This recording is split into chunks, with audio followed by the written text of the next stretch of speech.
Good morning. I'm Len Boyle. I am the acting United States Attorney for the District of Connecticut. On Wednesday of this week, a federal grand jury returned a 36-count indictment against a group in Waterbury known as the 360 Gang. The indictment alleges that 16 members or associates of that gang engaged in various crimes in the course of the past several years. Specifically, the indictment charges that 10 members of the group violated the federal RICO conspiracy statute and that 6 others violated various federal statutes. More specifically, the indictment alleges that the members and or associates of the gang committed 3 murders, 8 attempted murders, obstruction of justice, various narcotics and firearms offenses. I'd like to thank and specifically commend the Waterbury Police Department, the Federal Bureau of Investigation, the Bureau of Alcohol, Tobacco, and Firearms, and a number of local police departments who assisted in this long-term and very difficult investigation. They did a marvelous job, and this is a great example of the collaborative work by federal and municipal law enforcement officials and what it can achieve. I also want to thank the Waterbury State's Attorney's Office, State's Attorney Maureen Platt, Assistant State's Attorneys Don Thurkelson and Cynthia Serafini. They worked very closely with our office, including Assistant United States Attorneys John Pierpont, Jeff Stone, and Natasha Frysmith, to bring this case to fruition. The matter will go forward from here. The defendants are presumed innocent, and it will be the government's responsibility to establish their guilt as to each of these charges by proof beyond a reasonable doubt. With that, I'll ask State's Attorney Platt for a few remarks. Good morning. I'm Maureen Platt, the State's Attorney for the Judicial District of Waterbury. These indictments are the results of a 2.5-year collaborative effort by the U.S. Attorney's Office, the Federal Bureau of Investigation, DEA, several other federal agencies, of course the Waterbury Police Department led by Chief Spagnola, and the hard work of many members of my office, including prosecutors and inspectors. This case illustrates the importance of law enforcement agencies working together. And certainly as this case proceeds through the federal system, our office hopes to have a continual involvement in order to assist in the federal prosecution. Thank you. Good morning. I'm Mary Papadakis. I'm the Assistant Special Agent in Charge for FBI New Haven here in Connecticut. I'd like to start off by thanking our federal, state, and local partners for their incredible work on this 2.5-year investigation. It reaffirms the commitment of the FBI to assist our local and federal partners in securing the safety of our citizens. And we will continue, as always, to play the support role that we need to ensure the safety of the citizens. Thank you very much. Good morning, everybody. Fernando Spagnola, the police chief here in Waterbury.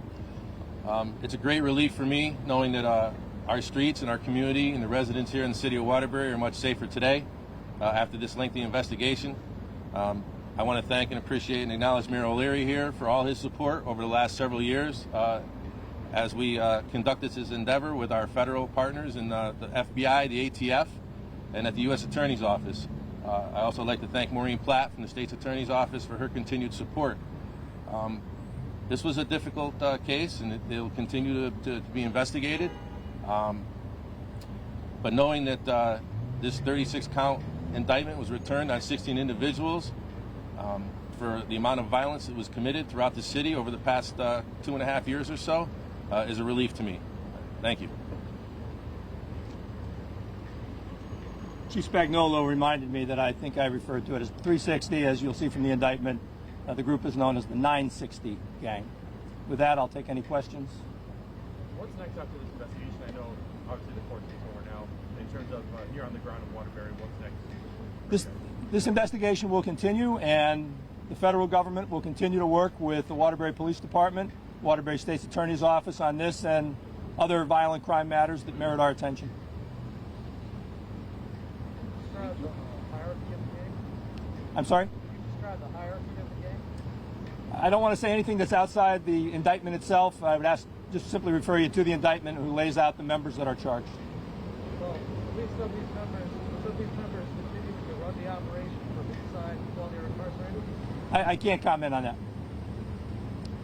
I know it includes both gang and also innocent. Talk to us about that. I'm sorry, I didn't hear the full question. It includes gang against gang and also innocent victims as well. Talk to us about that.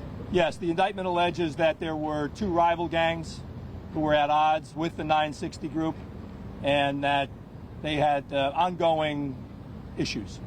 But I don't want to go anything beyond what's in the indictment. What are those rival gangs? We're not naming them at this time. Are there other cities involved in the investigation? Right now, this investigation is focused largely on Waterbury and the greater Waterbury area. Are there any illegal weapons that were part of the investigation? As you'll see in the indictment, certain persons were charged with possession of unlawful possession of firearms, yes. Court appearance dates or anything like that forthcoming? Certain persons were presented yesterday, and there will be ongoing court appearances in the next 2 weeks. The case has been assigned to Judge Kari Dooley in Bridgeport. Maybe here on a local level for Waterbury, I mean, what's the overall goal? Is it to catch certain members or eliminate a gang? I mean, what is the overall goal to make Waterbury even safer? The overall goal is to enforce the law and keep Waterbury safer. If it involves this organization, as this investigation did, we're going to work collaboratively to do that. If there are other gangs or persons who merit our attention, we will do that as well. This will be an ongoing effort between the federal government and the city of Waterbury.